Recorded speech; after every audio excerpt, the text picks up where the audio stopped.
The hands were too small for the rifle. That was the first thing anyone would notice. A child's fingers barely able to reach around the grip of the Barrett EM-8201, struggling under 30 pounds of steel and precision engineering. The weapon rested on sandbags, its bipod legs sunk deep into the dirt of a makeshift range somewhere in the high desert of Nevada. The girl couldn't have been more than 12 years old. Dark hair pulled back in a ponytail. Eyes the color of winter grass squinting through the scope at a target 800 meters downrange. Her breathing was controlled, methodical. 4 seconds in, 7 seconds hold, 8 seconds out. Behind her, a man's voice. Deep, patient, weathered by decades of hard service. Steady, Sloan, don't pull the trigger. Squeeze it, like you're holding something precious that might break if you grip too hard. The girl's finger tightened, slowly, a fraction of an inch, then another. The Barrett roared. The sound rolled across the desert like thunder echoing off distant mountains. The recoil drove the stock into her shoulder hard enough to leave a bruise that would last a week. But she didn't flinch, didn't cry out, just kept her eye pressed to the scope, watching. 800 meters away, the steel target rang like a bell, dead center. The man's hand came down on her shoulder, firm, proud. That's my girl. He reached into his pocket and pulled out a coin. Not a quarter, something heavier. A challenge coin with a trident on one side. This was given to me by a SEAL I served with in Iraq, he said, his voice carrying the weight of memory. Man saved my life 3 times. When he retired, he had these made, his personal motto. He flipped it over. Engraved words caught the desert sunlight. Heal when you can, fight when you must. I want you to have this someday, her father said, placing it carefully in her small palm. When you're old enough to understand what it means. That being strong isn't about choosing violence or peace. It's about knowing when each is necessary. Young Sloan looked down at the coin, her fingers closed around it. She didn't fully understand, but she sensed the weight of the moment, the importance of what her father was teaching her. Will I always know which one to choose? She asked quietly. Her father knelt beside her. His eyes were kind, but serious. No, sometimes you'll make the wrong choice. Sometimes there won't be a right choice. But if you remember this, Heal, when you can fight when you must, you'll find your way. The memories shattered like broken glass. 16 years later, Corporal Sloan Reeves was dying on Highway 101 in Northern California, and all she could think about was how disappointed her father would be that she'd let herself get caught. The black SUV had appeared in her rearview mirror 20 miles back. At first, she'd told herself it was nothing, just another vehicle on a dark highway at 11:30 on a Tuesday night. But then it had closed the distance, stayed exactly 3 car lengths behind her, matched her speed when she accelerated, slowed when she slowed. Military-grade surveillance, the kind taught at Fort Bragg or Quantico, the kind she'd been trained to spot and evade. Sloan's hands tightened on the steering wheel of her 10-year-old Honda Accord. Her pulse was steady, 68 beats per minute. She'd learned a long time ago that panic was a choice, not a reflex. You could choose to let fear take control, or you could choose to think. She chose to think. The highway ahead was empty, 2 lanes cutting through dense forest, no exits for another 12 miles. No witnesses, no help. Perfect ambush terrain. Her phone sat in the cup holder, screen dark. She could call for help. But who would she call? The police. And tell them what? That she was being followed by people who wanted her dead because she'd spent the last 18 months collecting evidence of weapons trafficking and corruption that reached into the highest levels of military command. That she was supposed to be dead already, killed in a training accident that had been carefully staged to look like drowning. That the USB drive, hidden in a safety deposit box 300 miles south, contained enough evidence to send 32 people to federal prison for the rest of their lives. No, there would be no help coming. The SUV accelerated. Sloan saw it in her mirror. The distance between them collapsing. 3 car lengths, 2, 1. She had maybe 5 seconds to make a decision. Her training kicked in. Assess the threat, identify the objective, execute without hesitation. The SUV wasn't trying to pull alongside her. It was lining up for a PIT maneuver. Precision immobilization technique. Ram the rear quarter panel, send her spinning out of control. Standard law enforcement tactic. Except the people behind her weren't law enforcement. They were killers sent by Colonel Vincent Cray, her former mentor, the man who'd recruited her into a classified program, the man who'd told her she had a gift, the man who'd turned out to be selling American weapons to terrorist organizations for profit, the man who'd murdered her entire team to keep that secret. Sloan made her choice. She yanked the wheel hard right. The Accord's tires screamed as she veered toward the shoulder, but she'd waited too long. The SUV clipped her rear bumper with surgical precision. The impact sent her car into a spin. One rotation, two. Then the passenger side slammed into a massive oak tree at 43 miles per hour. The airbags deployed with the sound of a shotgun blast. White powder filled the cabin. The seatbelt locked across Sloane's chest hard enough to crack ribs. Her head snapped sideways. The driver's side window exploded inward, showering her with safety glass. The car came to rest on its side, engine hissing fluids leaking onto the asphalt. For 3 seconds, there was only silence. Then pain. Sloane's left femur had been driven against the center console during the impact. She felt the warm wetness spreading down her thigh before she saw it. Arterial bleeding. Femoral artery compromised. She had maybe 90 seconds before blood loss sent her into hypovolemic shock. 2 minutes before unconsciousness. 4 minutes before death. Her hands moved automatically, no thought required. 18 months of hiding, of running, of staying alive against impossible odds had honed her survival instincts to a razor's edge. She ripped off her jacket, tore a sleeve free with her teeth, wrapped it around her upper thigh just below her hip, pulled it tight, tighter, used the shift knob as a windlass, twisting until the fabric bit deep into her skin and the bleeding slowed to a seep. Improvised tourniquet. Not perfect, but it would buy her time. She kicked at the windshield. Once. Twice. On the third kick, it gave way. She crawled through the opening, dragging herself onto the highway. Behind her, the SUV had stopped. Doors opening, footsteps approaching. She tried to stand. Her leg buckled. The world tilted sideways. Sloane collapsed onto the cold asphalt, blood pooling beneath her.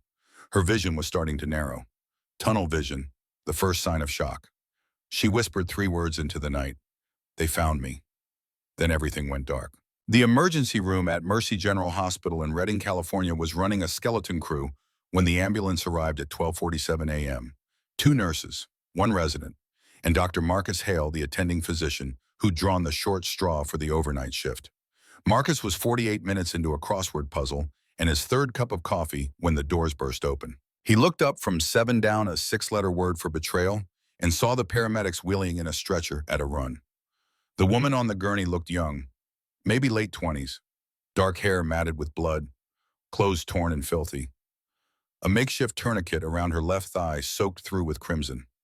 Marcus dropped the newspaper and moved. 12 years as a Navy SEAL medic, 4 tours, more trauma cases than he could count. He'd seen men blown apart by IEDs and stitched them back together in the back of moving helicopters. He'd performed emergency surgery in caves and burned out buildings with nothing but a headlamp and whatever medical supplies fit in his ruck. After he'd retired from the Navy, civilian medicine had seemed almost boring by comparison. Routine, predictable, safe, but there was nothing routine about the woman bleeding out on his table. "What do we have?" Marcus asked, his voice calm and steady. The tone of a man who'd spent a lifetime working under pressure. The lead paramedic, a woman named Chen, rattled off vitals without looking at her notes. Single vehicle accident on Highway 101. Car versus tree at approximately 40 miles per hour. Patient was ambulatory at the scene. Self-applied tourniquet to left thigh. Suspected femoral artery laceration. Possible fractured ribs. Possible concussion. No ID found at the scene. Marcus moved to the woman's side. His hands were already assessing injuries, checking pupil response, palpating for broken bones, listening to breath sounds through his stethoscope. The woman's eyes fluttered open. For just a moment, they locked onto his. Marcus had looked into a lot of eyes during his career. Scared eyes, panicked eyes glazed with shock or pain or the proximity of death. These eyes were different. They were alert, focused, calculating. Even through the haze of injury and blood loss, this woman was assessing him, measuring his competence, deciding whether to trust him with her life. It was the look of someone trained to survive.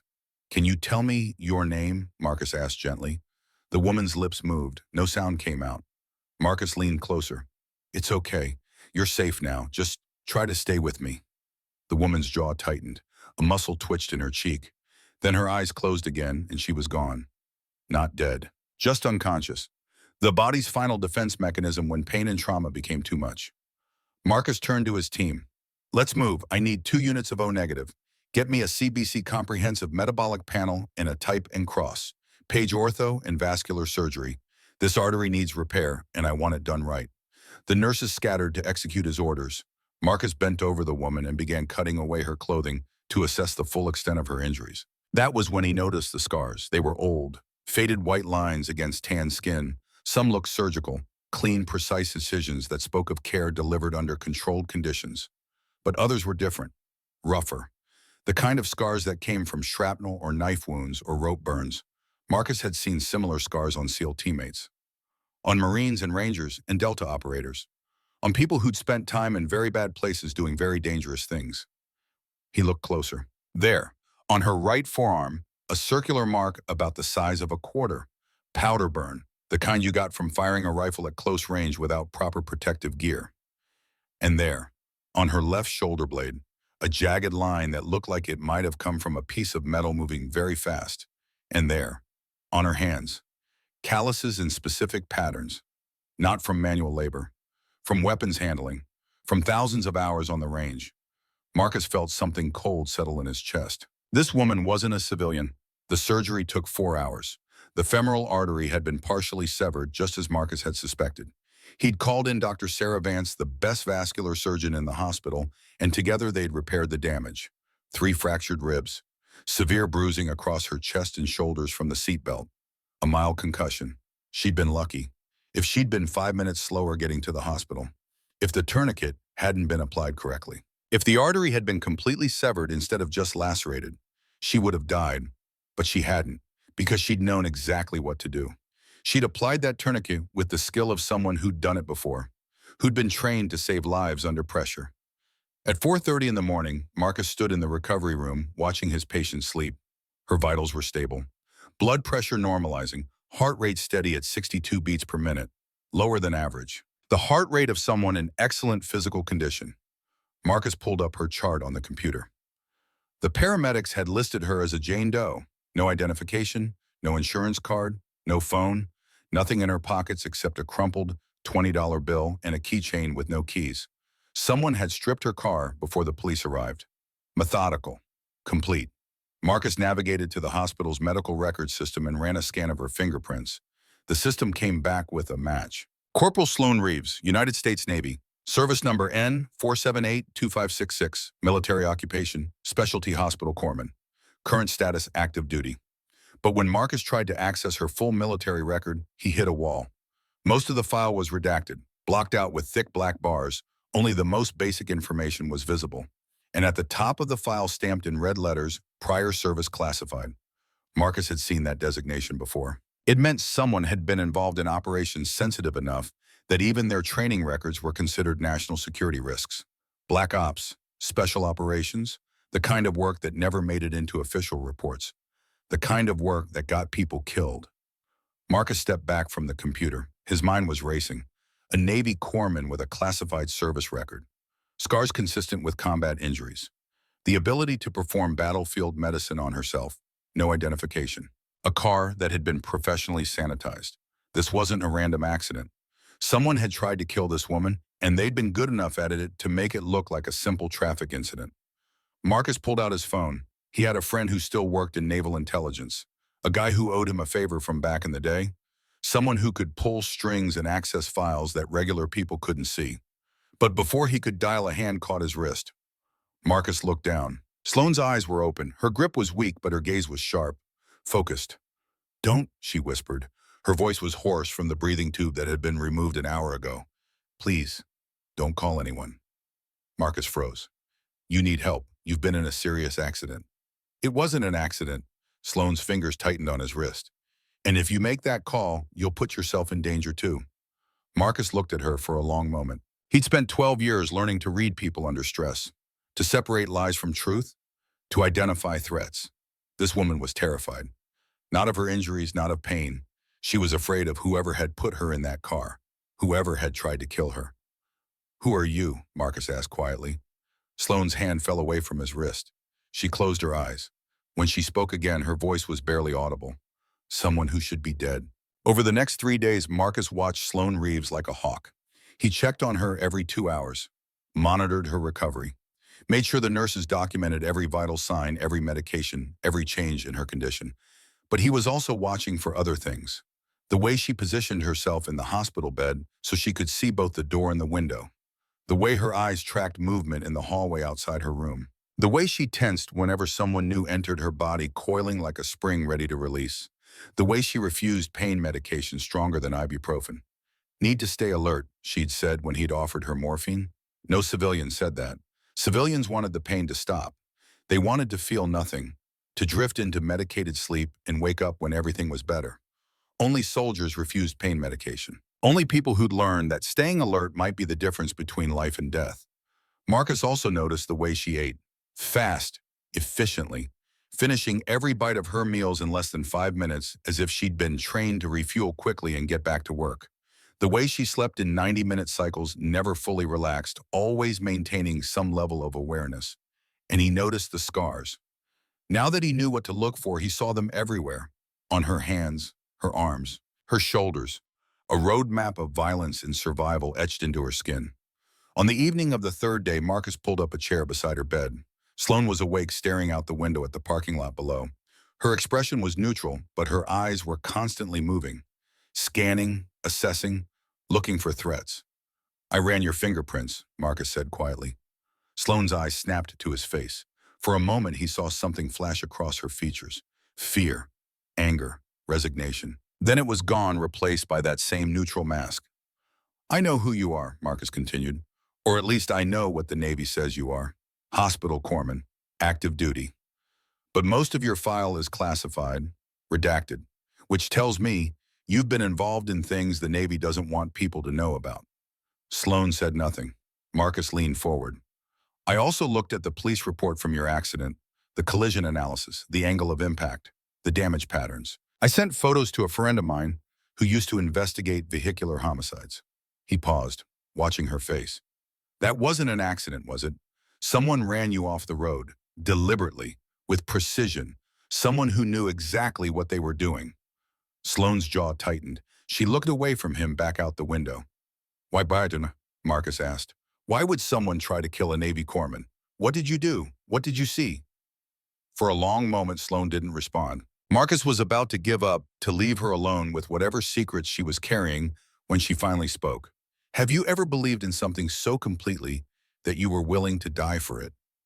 Her voice was soft, distant. "The flag, the mission, the brotherhood, the idea that you're part of something bigger than yourself, something worth protecting." Marcus nodded slowly. "Yes, I have." "And have you ever discovered that the thing you believed in was a lie?" Sloane turned to look at him. Her eyes were hard, haunted. "That the people you trusted were using you, manipulating you, sending you into danger not to protect your country, but to line their own pockets." Marcus felt ice forming in his veins. He'd heard rumors, whispers about corruption in the special operations community, about officers who'd gone native, about weapons that had mysteriously disappeared and ended up in the hands of enemy combatants. But rumors were one thing, confirmation was another. "What did you find?" he asked. Sloane took a breath. When she spoke again, her voice was steady, clinical, the voice of someone making a report. 2 years ago, I was assigned to a joint task force in Afghanistan. My role was medical support for a team running intelligence operations, asset extraction, data collection, the usual. But I started noticing patterns. Equipment that was supposed to be going to Afghan security forces was disappearing. Weapons, night vision gear, communications equipment, millions of dollars worth of material just gone. She paused, her hands clenched into fists on the blanket. I started asking questions, looking into shipping manifests, cross-referencing serial numbers. And I found something, a network. Officers working with private contractors to divert military equipment, selling it to the highest bidder. Some of it was going to legitimate buyers, arms dealers in Eastern Europe, warlords in Africa. But some of it was going to terrorist organizations, the same people we were supposed to be fighting. Marcus felt sick. "You reported this," Sloane laughed. It was a bitter, ugly sound. "I tried. I went through proper channels, filed reports, followed procedure.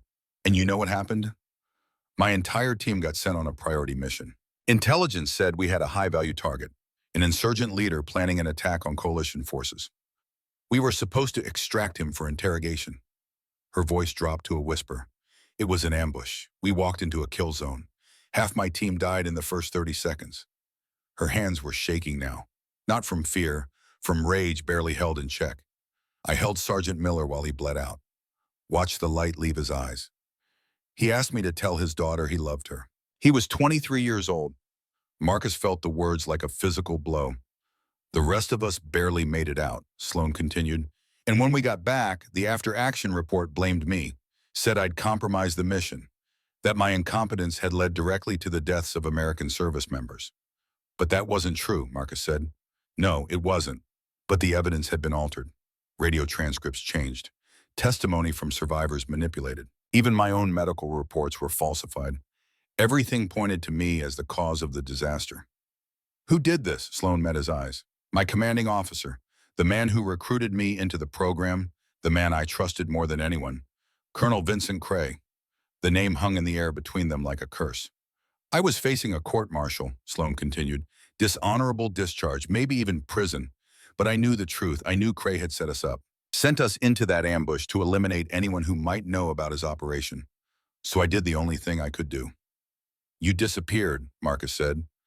Sloan nodded. 6 months after the ambush during a night training exercise, I went into the water and never came back. They searched for 3 days, declared me dead, held a memorial service. As far as the United States Navy knows, Corporal Sloan Reeves drowned in a tragic accident. But you survived. I survived. And for the last 18 months, I've been living off the grid, using skills I learned in the service to stay hidden, to investigate, to gather evidence, real evidence, bank records, shell company formations, shipping manifests, communications, everything I need to prove what Cray and his network have been doing. Marcus leaned back in his chair. His mind was reeling. Where is this evidence? Safe, hidden, somewhere Cray can't get to it. Sloan's expression hardened. But he knows I'm alive now. That's why they tried to kill me on the highway. I got too close, made a mistake, let myself be seen, and now they're hunting me. Then we need to get you somewhere safe, protective custody, FBI, someone who can know. Sloan's voice was sharp, final. The corruption goes deeper than you think. I don't know who I can trust. For all I know, there are people in law enforcement who are part of Cray's network. I contact the wrong person and I'm dead. The evidence disappears, and everything I've sacrificed for the last 18 months means nothing. Marcus opened his mouth to argue, to tell her that she couldn't do this alone, that she needed help. But before he could speak, Sloan's phone rang. Marcus hadn't even known she had a phone, but she reached under her pillow and pulled out a battered prepaid cell. A burner. Untraceable. She looked at the screen, and Marcus saw all the color drain from her face. Her hand was shaking as she answered. Hello? The voice on the other end was male, deep, cultured, the voice of someone accustomed to command. Sloan, just her name, but the way he said it carried weight, history, betrayal. Sloan closed her eyes. Colonel, it's been a long time. I was beginning to think you really were dead. What do you want? A pause. Then, I want you to stop. Stop digging. Stop running. Stop this crusade that's going to get you killed. You were my best student, Sloan, my most talented operator. It breaks my heart to see you throwing your life away. You murdered my team. Sloan's voice was ice. You set us up, sent us into an ambush because we were getting too close to your operation. That's not what happened, and you know it. That mission was compromised by factors beyond anyone's control. But you were so convinced there was a conspiracy that you couldn't see the truth. I have proof, evidence. Enough to send you and everyone in your network to prison for the rest of your lives. Another pause. Longer this time. When Cray spoke again, his voice had changed. The warmth was gone. What remained was cold, deadly. Then I suppose we have a problem, because I can't let you walk around with that evidence, and I can't let you continue to be a threat to my operation. So you'll kill me, like you killed the others. I'd rather not, despite everything I still care about you, Sloan. You were like a daughter to me. So I'm going to give you one chance, one opportunity to walk away from this. Meet me tomorrow, noon. The old training facility outside Sacramento. You remember the one? I remember. Come alone. Bring your evidence. We'll talk. Maybe we can find a solution that doesn't end with you in a shallow grave. Sloan's grip on the phone was so tight her knuckles had gone white. And if I don't come, then I stop being polite. I stop trying to handle this quietly. And I start eliminating anyone who might be helping you, starting with that doctor sitting next to your hospital bed right now. Marcus felt his blood turn to ice. You're watching me, Sloan whispered. I've been watching you since the moment you crawled out of that wrecked car. Did you really think I wouldn't have people at every hospital within 100 miles? You're predictable, Sloan. You always have been. It's one of your weaknesses. If you touch him, then come to the meeting tomorrow. Noon. Don't make me wait. The line went dead. Sloan lowered the phone slowly. Her hand was still shaking.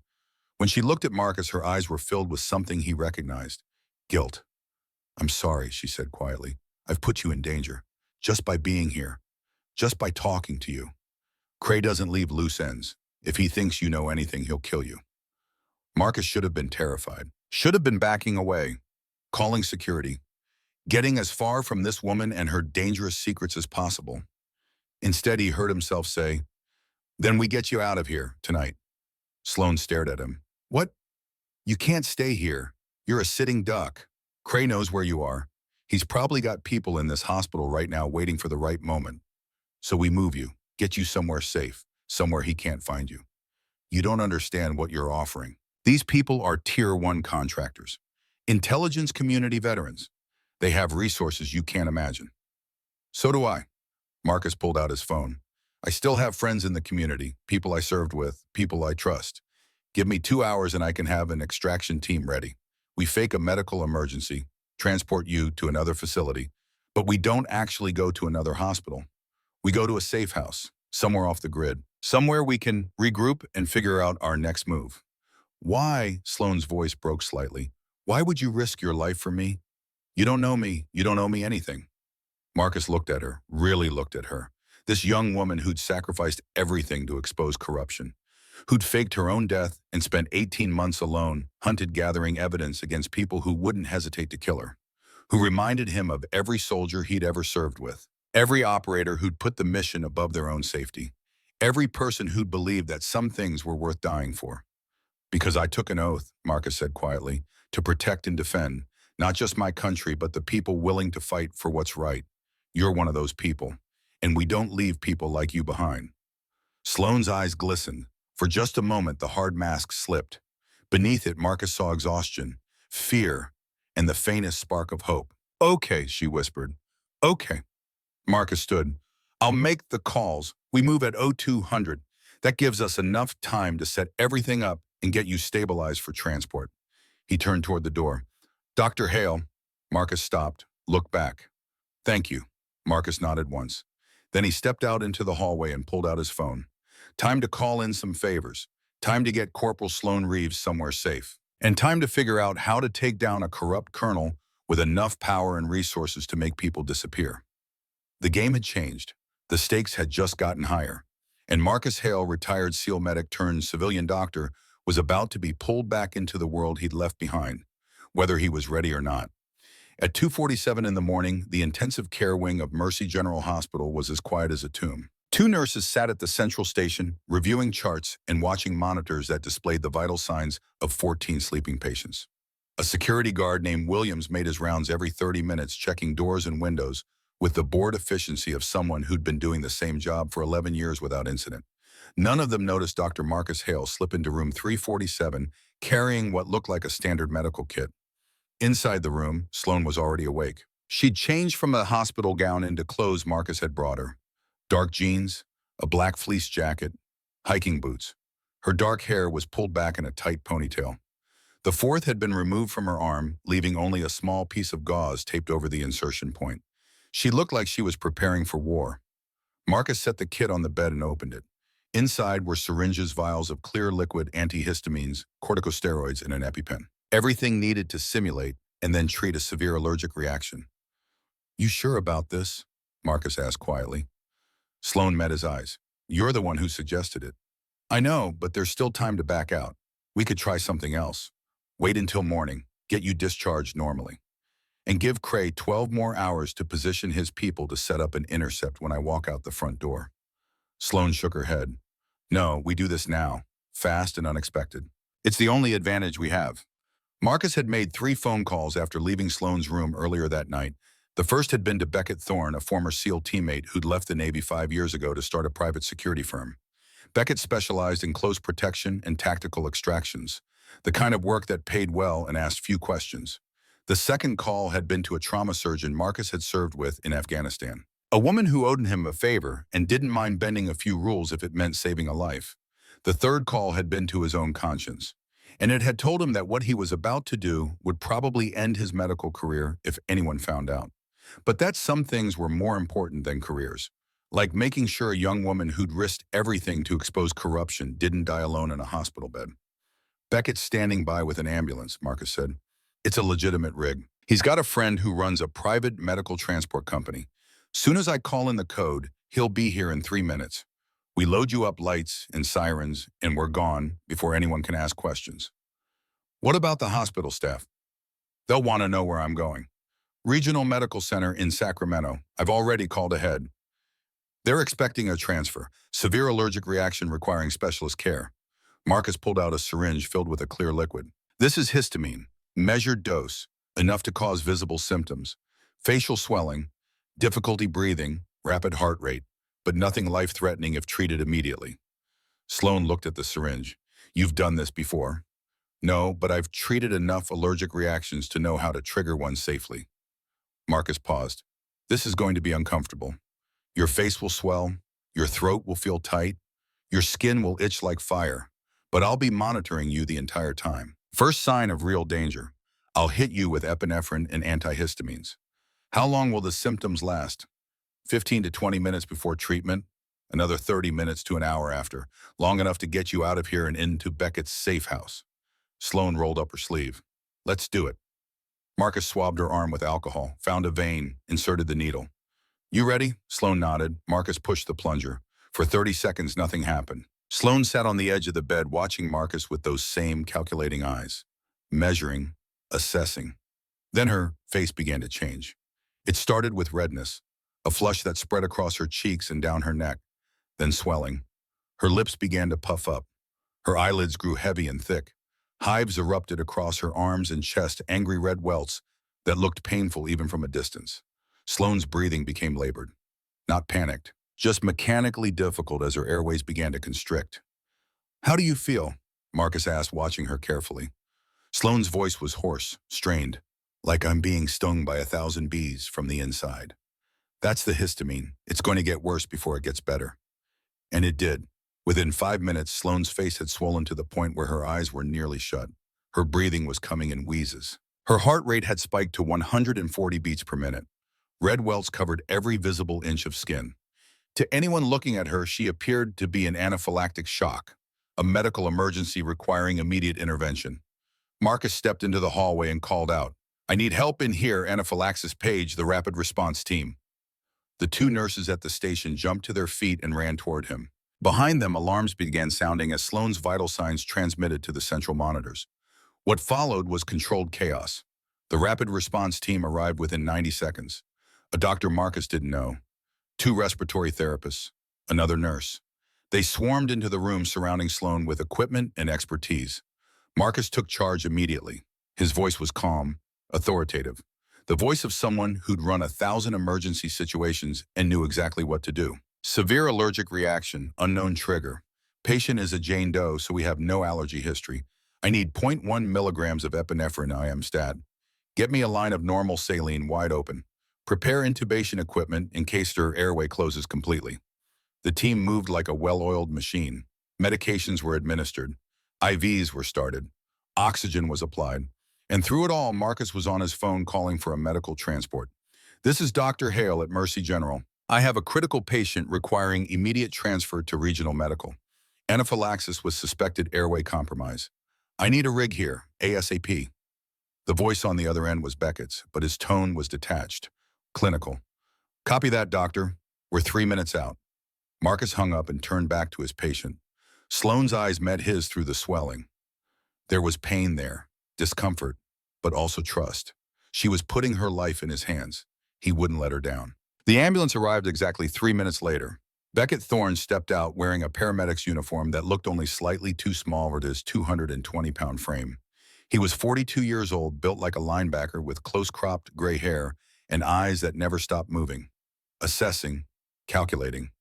Marcus had served with Beckett on 3 tours, had seen him pull wounded teammates out of kill zones under fire, had trusted him with his life more times than he could count. If anyone could get Sloane out of here alive, it was Beckett. "What do we have?" Beckett asked as he entered the room, falling seamlessly into his role. Marcus rattled off the details: medical terminology, vital signs, treatment administered. To anyone listening, it sounded like a routine transfer. A patient too sick for a small community hospital being sent to a larger facility with more resources. Nobody questioned it. Nobody asked why. They were too busy trying to save a woman's life. Within 10 minutes, Sloan was loaded onto a gurney and wheeled toward the ambulance bay. Marcus walked alongside, still playing his part. Still the concerned physician, making sure his patient received the best possible care. As they loaded Sloan into the back of the ambulance, Beckett leaned close to Marcus. "We've got company," he said quietly. "Black Suburban in the parking lot. 2 occupants. They've been watching the ER entrance for the last hour." Marcus felt ice form in his chest. Crazed people. Almost certainly. They're not trying very hard to be subtle. Can we avoid them? Not if we take the main exit, but there's a service road behind the hospital. Leads out to Highway 273. If we move fast, we can be gone before they realize what's happening. Marcus nodded. "Do it." He climbed into the back of the ambulance with Sloan. Beckett slammed the doors and moved to the driver's seat. A moment later, the engine roared to life. They pulled away from the hospital without lights or sirens. Quiet. Routine. Just another medical transfer on a quiet night. For the first 5 minutes, everything went according to plan. Then Beckett's voice came over the intercom. "We've got a problem." Marcus looked up from monitoring Sloan's vitals. "What kind of problem?" "2 black SUVs just pulled out behind us. They're maintaining distance, but they're definitely following." Sloan's swollen eyes opened. Her voice was still hoarse, but there was no fear in it, only cold calculation. "How far to the safe house?" 40 minutes, Beckett replied. "But we're not going to make it there with these guys on our tail." Marcus felt his pulse accelerate. This was supposed to be the easy part. Get Sloan out of the hospital, get her somewhere safe, figure out the next move. But crazed people had been faster than anticipated, better prepared. Sloan sat up on the gurney. Her face was still swollen, her breathing still labored, but her mind was clearly sharp. "There's a truck stop about 3 miles ahead. Big one, multiple exits, lots of witnesses. Head there." "That's exactly where they'll want to intercept us," Marcus said. "Too many civilians, too much exposure." "That's why we're going there." Sloan's voice was steady. "Sure. These people are elite contractors. They won't start a firefight in a public location unless they have no other choice. It gives us a chance to regroup, to figure out our next move." Beckett's voice crackled over the speaker. "Doc, you trust her?" Marcus looked at Sloan, at this young woman who'd spent 18 months running and hiding and surviving against impossible odds. Who'd sacrificed everything to expose corruption that reached into the highest levels of military command. "Yeah," Marcus said. "I do." "Then truck, stop it is. Hang on." The ambulance accelerated. The SUVs behind them matched speed. For 10 minutes they drove in tense silence, watching the distance between vehicles fluctuate. 2 car lengths, 3, 1. The truck stop appeared on the horizon like an oasis. Bright lights cutting through the darkness.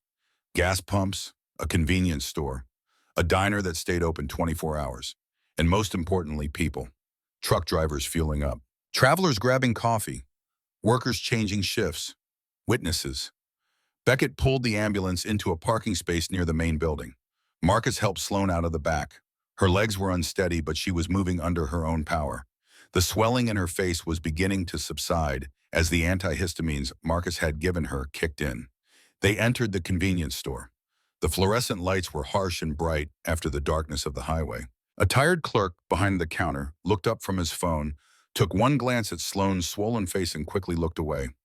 Nobody wanted to get involved. The 2 SUVs had parked at the far end of the lot, engines running, windows tinted too dark to see inside. But Marcus could feel eyes on him, watching, waiting. "Now what?" he asked quietly. Sloan was scanning the building, exits, windows, cover. Her training was evident in every glance, every movement. "We wait," she said. "Force them to make the first move. See if they're willing to escalate in public." They didn't have to wait long. 2 men entered through the front door. Both wore dark clothing. Both moved with the controlled efficiency of men who'd spent careers in classified units. One was tall and lean with short cropped hair and a face that looked like it had been carved from granite. The other was shorter, stockier, with the build of a wrestler. They didn't draw weapons. Didn't make any threatening moves. They simply walked up to where Marcus and Sloan stood near the coffee machine and stopped. The tall one spoke first. His voice was calm, almost conversational. Dr. Hale, we need to talk. Marcus felt every muscle in his body tense. I don't know who you are. My name is Porter. This is Grant. We work for Colonel Cray, and we're here to collect Ms. Reeves. Sloane's voice was ice. I'm not going anywhere with you. Porter's expression didn't change. I'm afraid that's not really your decision to make. You have information that belongs to the Colonel. Information that could compromise ongoing operations and put American lives at risk. We need to recover that information. You mean the evidence of weapons trafficking? Sloane's eyes were hard. The proof that Cray has been selling military equipment to terrorist organizations for the last 3 years. That information, you don't understand the bigger picture, Ms. Reeves. The operations Colonel Cray has been running are sanctioned at the highest levels. Black budget, off the books. Sometimes serving your country means doing things that can't be officially acknowledged. Serving your country doesn't include murdering American soldiers to cover up your crimes. Porter sighed. That mission in Afghanistan was a tragedy, but it wasn't an ambush. Intelligence was compromised. The enemy knew we were coming. These things happen in war. The colonel made you a scapegoat because someone had to take responsibility. It's unfortunate, but it's how the game is played. That's a lie. Believe what you want, but the fact remains that you're in possession of classified information. Information that could damage national security if it fell into the wrong hands. We're here to ensure that doesn't happen. Marcus stepped forward, slightly placing himself between Sloane and the two operatives. She's not going anywhere. And if you try to force her, I'll make sure every person in this building knows exactly what's happening. Porter's eyes shifted to Marcus. There was something cold in that gaze. Something that suggested violence was always an option just waiting to be deployed. Doctor, you seem like a reasonable man. Former military. You understand operational security. You understand that sometimes the mission requires difficult choices. Don't make this harder than it needs to be. The only thing I understand is that you're threatening my patient, and I don't respond well to threats. Grant, the shorter operative, shifted his weight. His hand moved slightly toward his waist. Not drawing a weapon, just preparing. Porter held up a hand. Nobody needs to get hurt here. We're all former operators. We can handle this like adults. Ms. Reeves comes with us voluntarily. She provides the information she's collected. We have a conversation about how to move forward. Everyone walks away from this situation intact. And if I refuse, Sloane asked, then we continue this conversation in a less public setting. The threat was clear. They would take her. By force if necessary. The only question was when and where. Marcus felt his heart pounding. His hand instinctively moved to his pocket where he'd placed a small canister of pepper spray before leaving the hospital. Not much of a weapon against elite contractors, but better than nothing. Then Sloane did something unexpected. She reached into her jacket and pulled out a USB drive, the same one she'd told Marcus about, the evidence she'd spent 18 months collecting. Porter's eyes locked onto the device. Is that what I think it is? Every transaction, every shell company, every weapons shipment, 3 years of financial records proving that Colonel Cray has been selling American military equipment to terrorist organizations. Well, Sloane held the drive up so everyone could see it. This is what you came for, right? Give it to me and we can all go home. Sloane smiled. It was a cold, calculating expression. The smile of someone who just made a tactical decision. Then she threw the USB drive as hard as she could across the convenience store. It sailed over aisles of chips and candy past the soda fountain and disappeared under a bank of vending machines at the far end of the building. Porter and Grant reacted instantly, their training overriding their caution. Both men moved toward the drive hands, reaching for weapons, eyes tracking the small device that represented everything their employer wanted to recover. And in that moment of distraction, Sloane grabbed Marcus's arm and pulled him toward the back of the store. Move now. They ran, through the stockroom, past stacked boxes of supplies and cleaning equipment. Sloane kicked open the rear exit and they burst out into the parking lot behind the building. Beckett was already there, the ambulance eyeing rear doors open. Go, go, go, Marcus shouted. They dove into the back of the ambulance. Beckett hit the accelerator before the doors were even closed. Tires screamed. The vehicle fishtailed, then straightened out and roared toward the highway. Behind them, Porter and Grant emerged from the building. One of them was on a phone calling for backup. The other was raising a weapon. Marcus heard the sharp crack of a suppressed pistol. Felt the ambulance shudder as bullets punched through the rear doors. Get down, he yelled, pulling Sloane to the floor. More gunshots. The rear window shattered. Glass rained down on them. Beckett was weaving back and forth, making them a harder target, but the SUVs were already in pursuit. "I thought you said they wouldn't shoot in public," Marcus shouted over the sound of the engine and gunfire. "I was wrong," Sloan yelled back. The ambulance hit the highway at 70 miles an hour. The SUVs were right behind them, close enough that Marcus could see the muzzle flashes from weapons being fired out the windows. This was no longer an extraction. It was a running gunfight, and Marcus suddenly realized that his nice, quiet civilian life was over. The highway stretched out before them like a dark ribbon cutting through the California wilderness. Beckett was pushing the ambulance well past its design limits, 80 miles per hour, 90. The vehicle shook and rattled with every bump in the road. Marcus braced himself against the wall of the ambulance. Beside him, Sloan was checking the medical supplies, looking for anything that could be used as a weapon. "Beckett, how much farther to the safe house?" Marcus called out. 20 miles. But we're not going to make it there with these guys on our tail. They've got better vehicles and more firepower." More bullets punched through the rear of the ambulance. One round struck a cabinet, sending medical supplies scattering across the floor. Sloan's face was grim. "We need to disable their vehicles." "With what?" Marcus asked. "Bandages and surgical tape." Sloan didn't answer. She was staring at the damaged rear doors, calculating. Then her eyes fell on something Marcus hadn't noticed before. Beckett's tactical bag, sitting in the corner to the ambulance. She reached for it and pulled out a Glock 19. Then a second one, and finally a rifle, an M4 carbine with a holographic sight. Marcus stared. "Where did you get those?" "I told you I specialized in extractions." Beckett's voice came over the speaker. "Part of the job is being prepared for resistance." Sloan checked the rifle with practiced efficiency. Magazine seated, round chambered, safety off. Her hands moved with absolute certainty. No hesitation, no wasted motion. This was clearly not the first time she'd held a weapon. "Beckett, I need you to give me a stable platform," Sloan said. "Can you hold speed steady for 30 seconds? You're going to shoot back. I'm going to end this pursuit. Just keep the vehicle steady." Beckett didn't argue. 30 seconds, starting now. The ambulance's wild weaving stopped. It straightened out, maintaining a steady 90 miles per hour. Sloan moved to the shattered rear window, positioned herself carefully, brought the rifle to her shoulder. Marcus watched in stunned silence as she settled into a shooting stance that looked like it had been drilled into her over thousands of hours of training. Her breathing slowed, her body relaxed. Everything about her posture spoke of competence honed through repetition and experience. The lead SUV was maybe 50 yards behind them, close enough that Marcus could see the silhouettes of the men inside. Sloan's finger moved to the trigger, and Marcus suddenly understood something he should have realized earlier. This woman wasn't just a Navy corpsman with a classified past. She was a weapon, trained, honed, deadly. The rifle barked 3 times in rapid succession, controlled bursts, aimed shots, not spray and pray.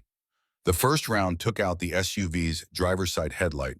The second punched through the windshield. The third hit something critical in the engine compartment. Steam erupted from under the hood. The SUV swerved violently, lost control, and pinned off the road into a ditch. One down, the second SUV kept coming. The driver had learned from the first vehicle's mistake and was weaving back and forth, making himself a harder target. Sloan adjusted, calculated, breathed. She fired again.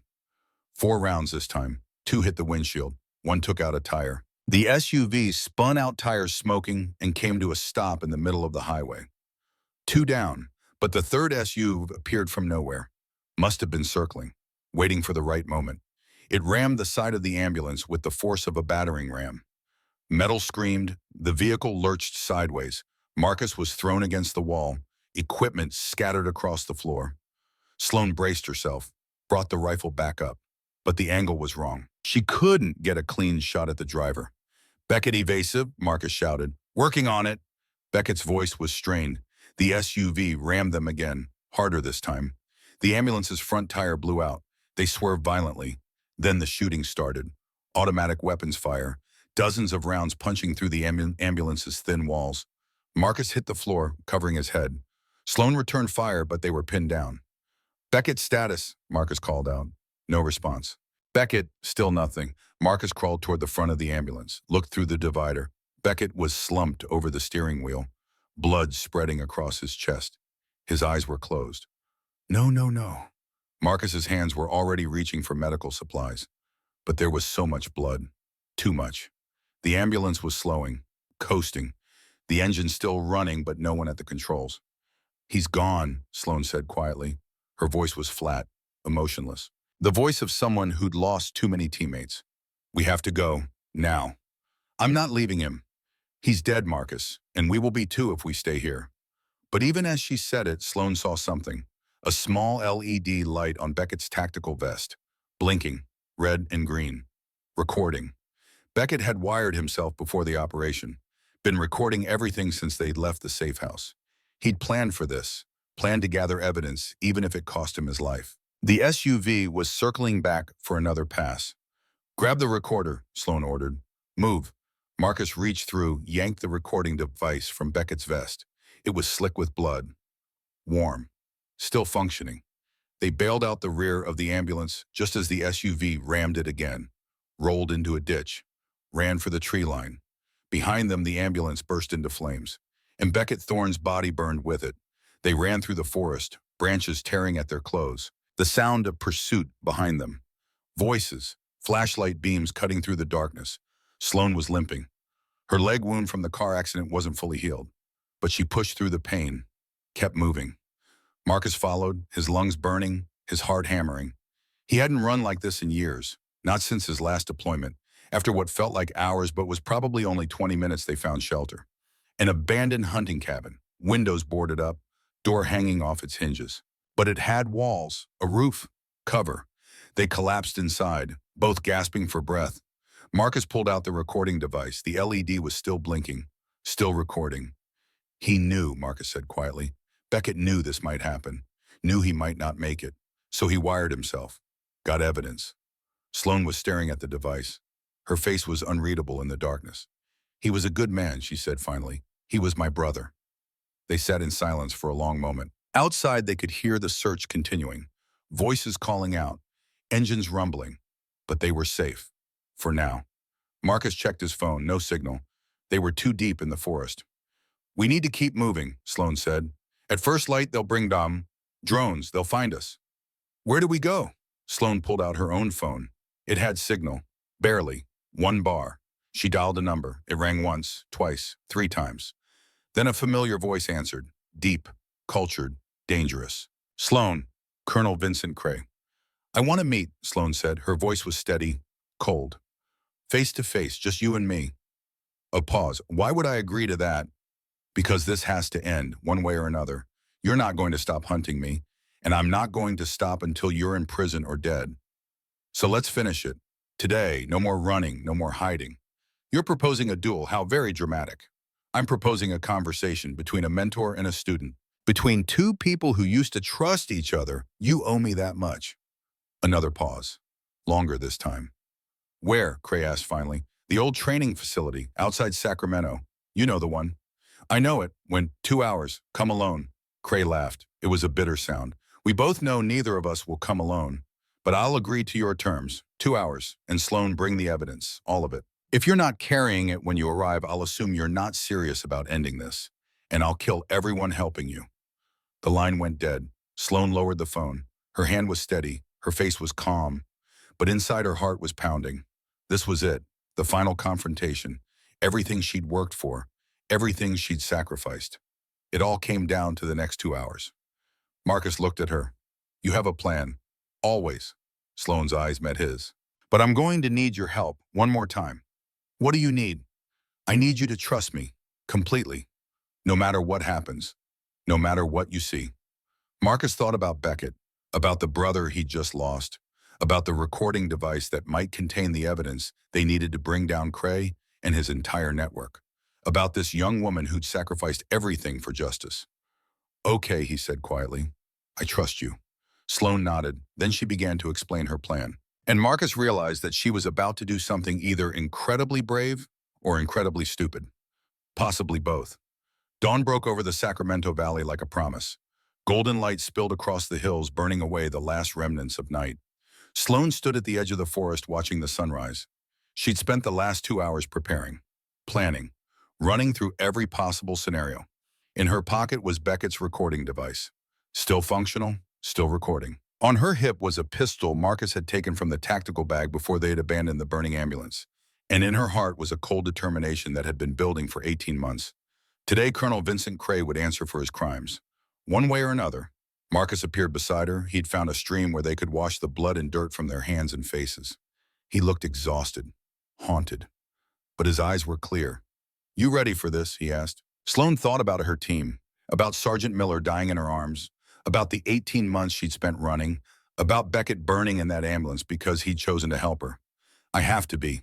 They hiked through the forest toward the old training facility. It was 20 miles outside Sacramento, abandoned for 5 years after budget cuts had forced the military to consolidate operations. It sat on 200 acres of scrubland and forest. Obstacle courses gone to rust. Buildings with broken windows and graffiti-covered walls. The perfect place for things to end. As they approached the perimeter, Marcus stopped. "I should come with you, provide backup." "No." Sloane's voice was firm. "This is my fight, my responsibility. I need you to stay back, out of sight. If things go wrong, if I don't walk out of there, I need you to take Beckett's recording to the FBI, to someone who can use it." "Sloane, promise me, Marcus. Promise me you'll finish this if I can't." Marcus looked at her for a long moment. Then he nodded. "I promise." Sloane checked her watch. 11:58. 2 minutes. She took a breath, let it out slowly. Then she stepped out of the tree line and walked toward the main building. At exactly noon, a convoy arrived. 3 vehicles, 2 SUVs flanking a black sedan. They parked 50 yards away. Doors opened. Colonel Vincent Cray stepped out. He was 52 years old, tall, lean, silver hair cut military short. He wore civilian clothes, but everything about his bearing screamed command. Authority, power. He looked at Sloane across the distance, and for a moment something flashed across his face. Not anger, not hatred, sadness. "Hello, Sloane," he said. His voice carried clearly across the open space. "You look well, considering everything you've been through." "Colonel?" Sloane's voice was steady, professional. "Thank you for coming. Did I have a choice? You made it clear this was the only way to end our conflict." Cray took a few steps forward. His hands were visible, empty. "I assume you're wearing a wire, recording this conversation, hoping I'll say something incriminating." Sloane didn't deny it. "I want the truth about Afghanistan, about the weapons trafficking, about why you killed my team." Cray sighed. He looked genuinely tired. "The truth is complicated, Sloane. It's not black and white, not good versus evil. It's shades of gray, difficult choices made by people trying to serve their country in an impossible situation." "Try me." Cray was quiet for a moment. Then he began to speak. 5 years ago, I was approached by people in the intelligence community, very high level. They told me about a program, off the books, black budget. The goal was to arm moderate rebel groups in the Middle East, give them the tools to fight extremists, to create stability in regions that had been destabilized by decades of war. "You're saying the weapons sales were sanctioned?" Sloane's voice was hard, skeptical. "Initially, yes, I had authorization from people at the highest levels of government. Everything was legal, justified, necessary." Cray's expression hardened. "But then I realized something. These weapons I was moving, they were worth millions, and the oversight was minimal. Nobody was watching too closely because the program was classified.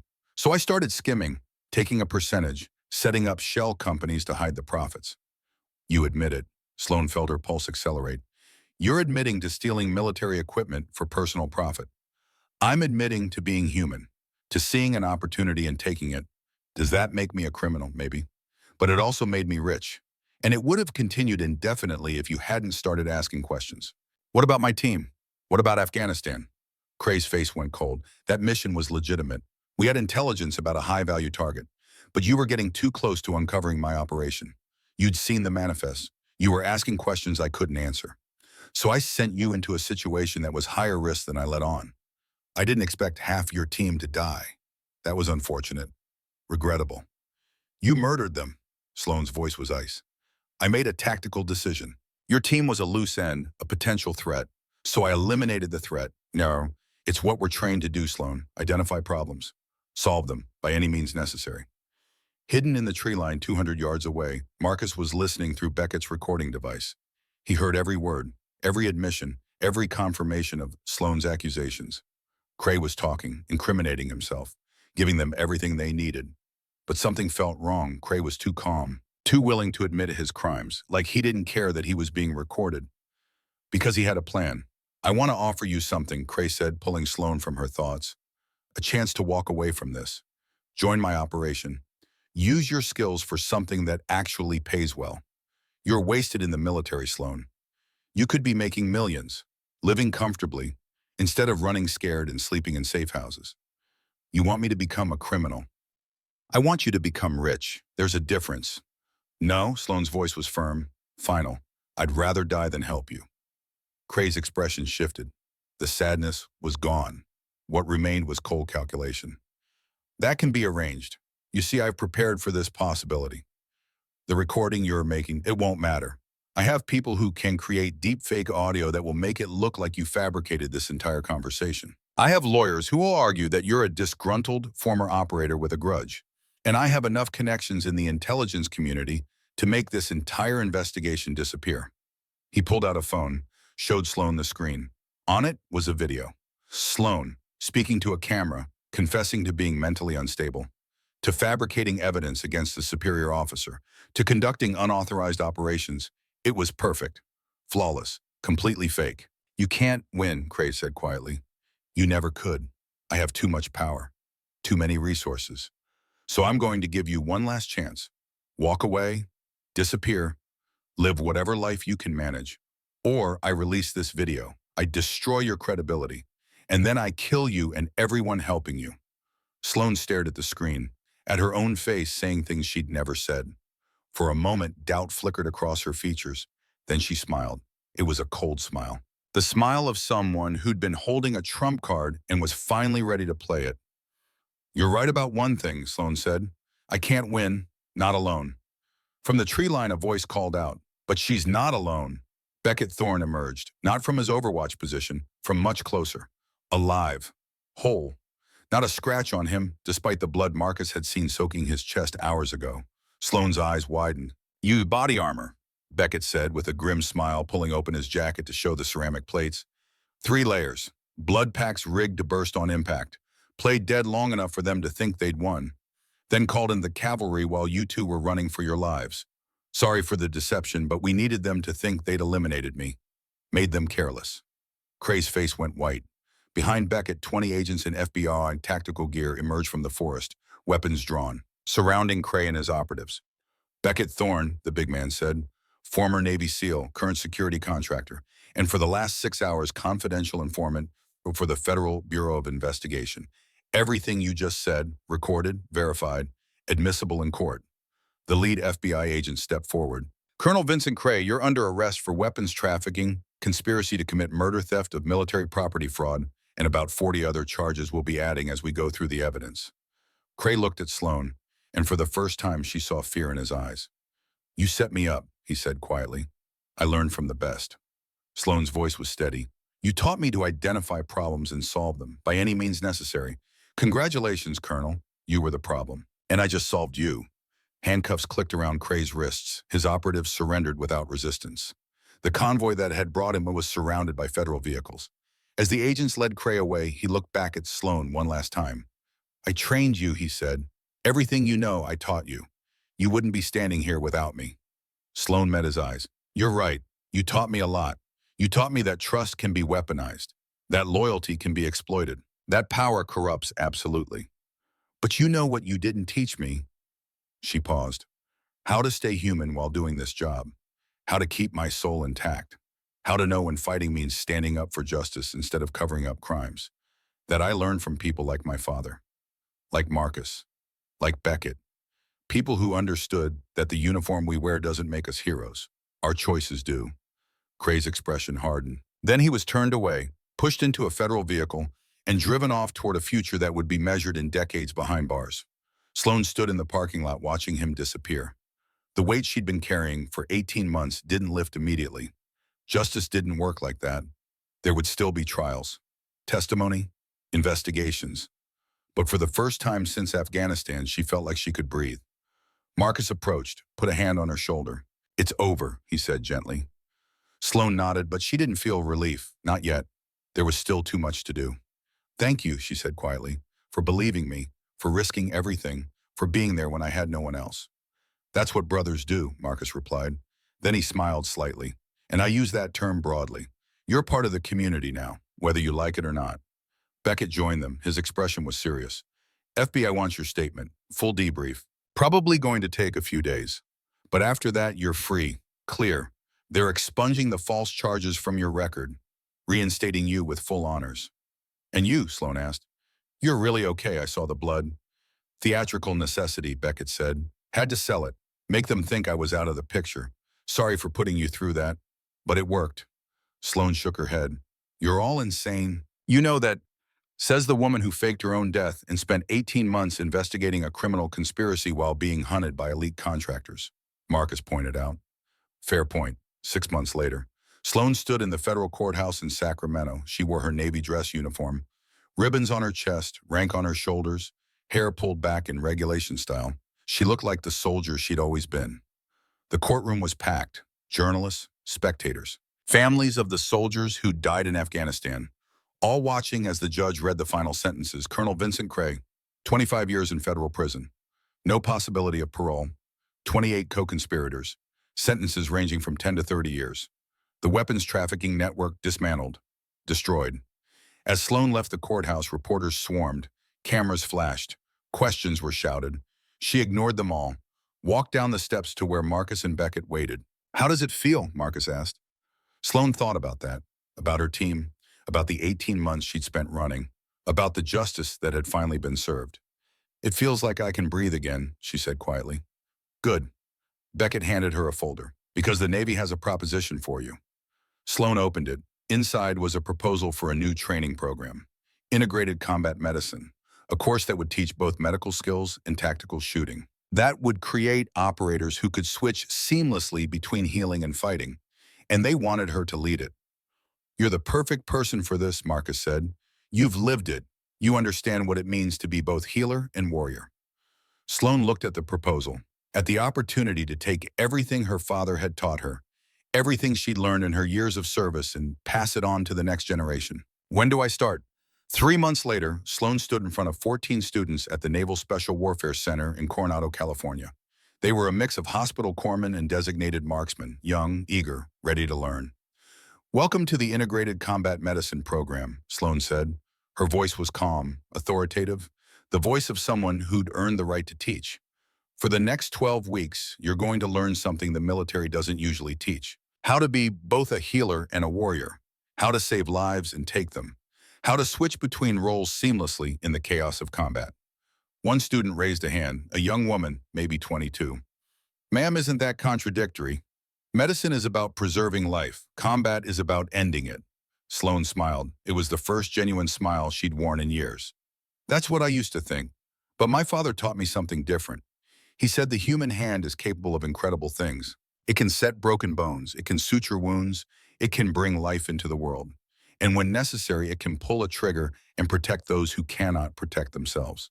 She picked up a rifle from the table beside her. Then she picked up a medical kit. 2 hands, 2 purposes, both necessary, both honorable. You don't have to choose between being a medic and being a warrior. You can be both, and that's what this program is going to teach you. The students leaned forward, engaged, ready. Sloan began the first lesson. Over the following months, the program grew. What started as 14 students became 30, then 50. Other branches wanted in. The Marines, the Army, special operations from allied nations. The ripple effect Sloan had hoped for was happening. The Veterans Administration adopted the curriculum for emergency medical training. 3 other bases implemented similar programs. A Pentagon study showed that integrated medical combat training reduced battlefield casualties by 17%. Sloan's approach, or her father's approach, was changing how the military thought about medical personnel. They weren't just healers anymore. They were operators, fully capable, fully trusted. One evening, Sloan drove to a cemetery 30 miles outside San Diego. The sun was setting, golden light painting the headstones. She stopped at a grave marked with a simple stone. Master Sergeant Daniel Reeves, 1960 to 2015. Loving father, dedicated soldier. Sloan knelt beside the grave. She'd only been here once before. The day they'd buried him. The day she'd promised her mother she'd never pick up a weapon again. A promise she'd broken. Hi, Dad, she said quietly. I know it's been a while. I'm sorry I haven't visited, but I've been busy. Fighting a war you would have understood.